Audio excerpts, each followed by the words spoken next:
Do a video of the finished product. In the other video I had going, you showed some of the difference was the slack on the arms from one side to the other. You keep tightening them bolts.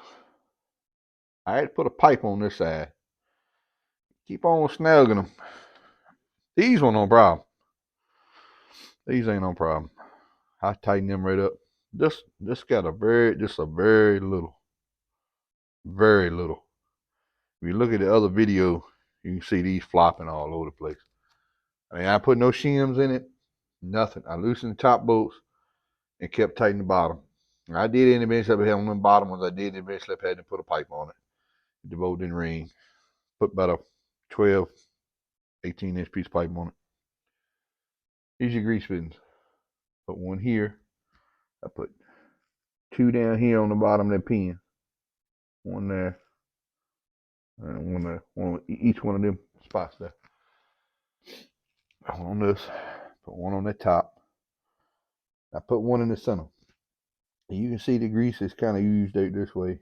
And I know it's oozed to that corner. So it's greasing pretty much the whole thing. You're only going to get so much adjustment over the years on this. This thing is designed to tighten this down. I know people will say, well, I tighten it and it won't tighten. Well, your bolt's probably no good.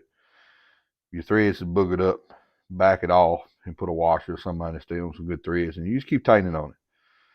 I tighten it all I can tighten. I mean, it's no play in that at all. It's none in it. No play. Took all the play out of that one. You need to have a little play in it. Even though it's not binded. It ain't binded. I can pick it up. Get those grease fittings there on all your pivot points. Back here on the back. Move these around to the side, get it off the bar. Put a grease fit in there. See where it squeezes out the side. Same way on the other side.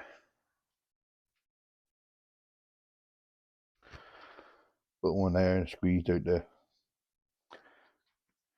Move this bar over, get it off of here. But anyway, that's pretty much sum up. Oh, and the cub ear was put on here too. This pin was frozen. This one will be cool by now. I heated that thing black. Get it off. The hole was walled out where the pin was froze. So I had that cub frame and I took the pin and the ear off the end, off the cub, which I'm going to screw back on there so I don't lose it. This piece is the hole walled out, but it can be a washer or something with it on top of it. Be used. This one, if you have one to break, the ear break off. But one more little overrun on the grease fitting, on how you do those. Center punch where you want it. Is keep in mind when you're going to drill a hole, keep in mind that you need somewhere where you can easily access with the drill and put some pressure on it. So don't choose no weird spot for put your drill at. You need a spot where you can comfortably put some pressure on it. WD-40, you bit every 30 seconds to a minute. And do not get these numbers mixed up. 1/8 inch is pipe thread. You don't want to go that route. It's too big of a hole to drill. You had to probably, you can buy a whole set of threaders for the price of one pipe threader. Use 1/4 inch. That Harbor Freight 730 seconds had a good run. It got eight holes. It would not drill this hole. I had no Harbor Freight bit that would drill that hole. That's got like a heat crack in it, heat stress crack or something or another. This is a DeWalt. This is just what I brought from Track Supply today. This is a DeWalt 730 seconds. Keep it with your grease fittings. You need that bit. This is the bit you need to drill a hole for your 1/4 inch. Be your tap. Your tap. You drill a 7/32 hole. This be your tap. I just got it on a ratchet because it was a lot easier. I use a T handle where it would fit. Get a couple tight spots. A 7/32 socket will fit over the end of it. You can turn it with a socket. I just use a swivel here because I get straight with it or turn it. I do not recommend you putting that on a power tool because if you bottom it out and you'll strip your hole out. You need to stop once you bottom out to the pin. But that pretty much sums up the grease fitting, getting your slack out. These arms here had little to no play in it at all. Hardly none. It barely moves. You gotta have a little slack in it. If you lock these down completely tight, you won't get grease in it through the fitting. Keep that in mind.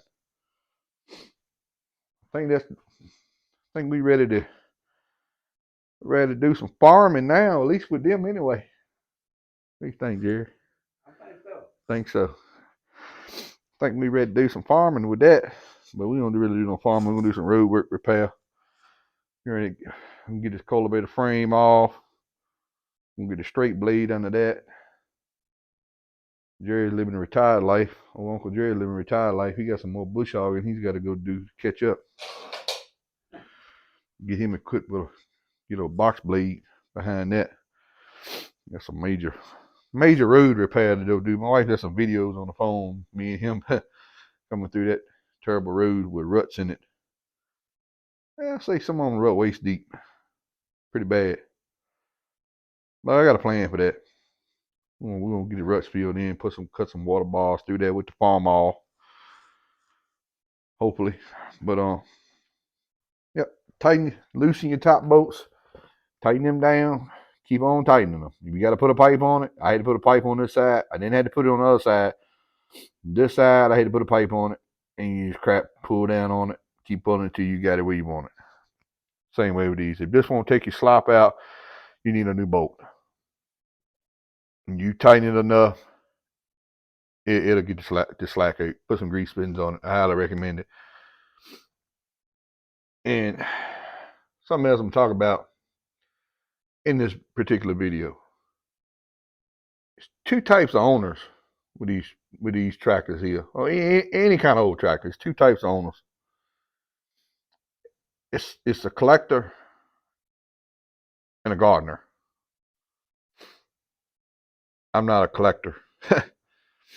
I'm gonna do what it takes to make it last for years to come. I know that's not factory. I know they didn't put that, but this tractor and the Super A's and the rest of them that's around here, we're using them. We're not collecting them. Who says you got to have OEM to ride it in the parade anyway?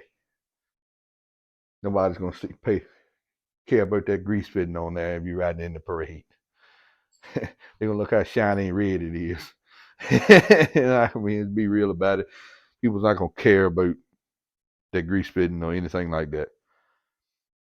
Try to sell this to a collector, yeah, all that's gonna matter. But I don't never ever plan on selling this at all.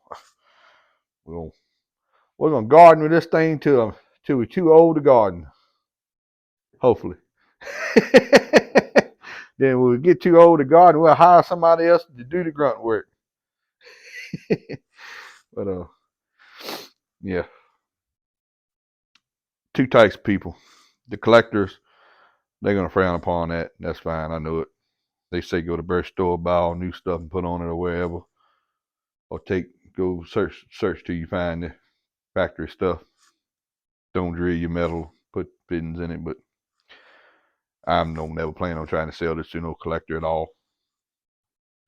We're gonna continue to upgrade this thing as per se. We'll rebuild and final drive, fix this oil leak sooner or later. Oh, and I put something else a collector definitely frown on that. But once you paint it all red, you'll never know it's there. Stands out like a sore thumb now because it's nice and pretty and shiny and chrome on the red. But once you get it all red, ain't nobody see that. I put a grease fitting on the end of the cap. I do all my tractors like that. They don't have them. That dust cap is really thin and really easy to thread. And you just pump the grease until it comes at the back. Another improvement, ain't got to take wheel bearings were good and tight. I picked it up off the ground last night and checked the wheel bearings. All that's good. But I think that's about sums up this weekend's adventure. We're gonna try to get this road blade hung under here now. Ready to do some demolition work. Like and subscribe if you like what you see. I see him too much, you won't like it and subscribe. He old and wrinkly. But anyway, he old. Well, you older than the tractor. You're a 52 model, ain't you? You 54 model. This is a 59. Yeah, you got a few years on the tractor. You look good as this tractor dude, Jay. You be all right if you look good as this tractor dude. You're a long way from it, I hate to tell you. But look, I'm 35, so imagine what I'm going to look like when I get your age, though. Because I'm already just ugly as, what do y'all call me? I look like a Sasquatch. But just imagine what I'm going to look like. I'm this ugly now at 35. Imagine what it's going to be at 65. Oof. That's okay. Mama says I'm a handsome young boy. I don't care what y'all think. A lot of gagging around. All right. Like and subscribe. You like the farm all, more farm alls.